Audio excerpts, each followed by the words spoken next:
afternoon and thank you very much. First, I'd like to thank the organizers for putting this together. I think it's a very, it's one showing initiative to bring young Singaporeans to look at our future and to discuss issues. I'd like to thank my colleague, Dr. Cheong, for giving you the background of how MTI sees our future and how we have developed certain economic strategies to respond to this future. Now, as we always say, we don't have a monopoly of ideas, and therefore it's always good to have a forum like this where we share some of these insights with you and listen to your views.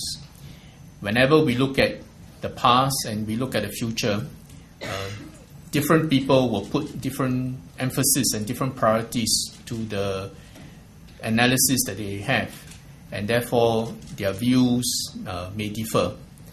But I think if you look at Singapore's future over the next 10, 15 years, I think certain key things will stand out, and I hope to be able to underline these very key features and therefore draw the conclusion that our assessment is not only that we can survive, but that if we do the things correctly, I think we ought to be able to do well and thrive.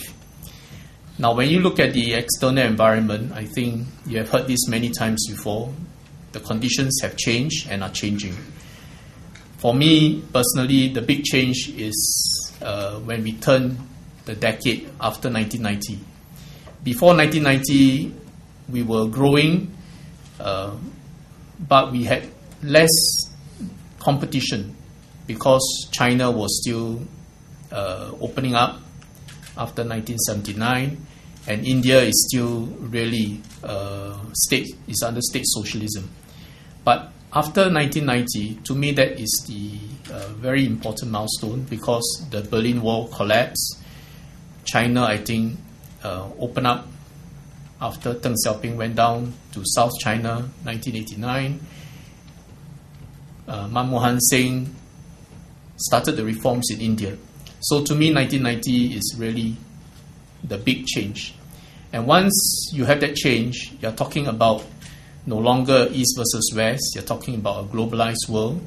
You're talking about 1.3 billion people in China entering into the global market, global competition. You're talking about 1.1 billion Indians also participating in the global economy. So for us, or for me, I think that changed the landscape.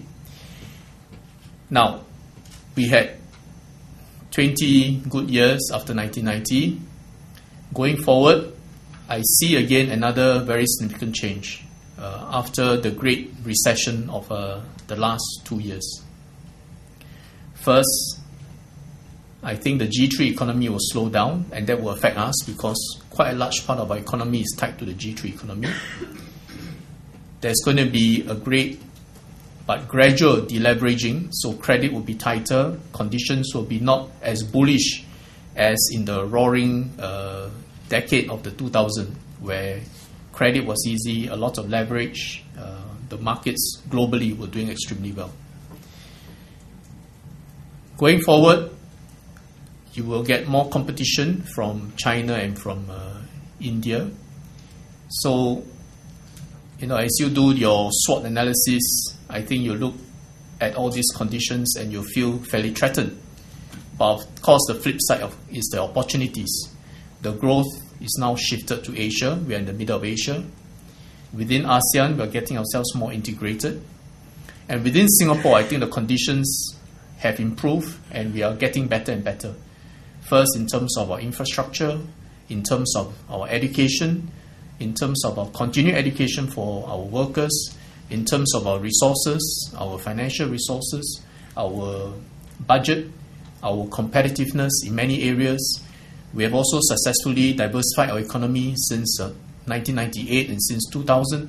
So in fact, if you look at it, as my colleague Wei Yang has explained to you, we have fairly concrete and clear strategies how to take advantage of these opportunities facing us.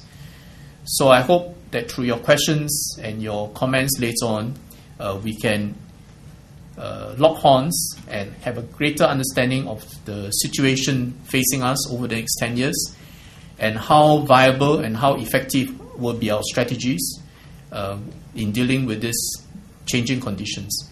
Then I hope at the end of this forum, you walk away more convinced that we not only will survive, but if we, I don't like to use the word, play our cards properly in this environment, but if we execute our strategies correctly, I think we will have a bright future. And for young Singaporeans, I think that's a very important message for you to go out and to convey to your friends. Thank you very much.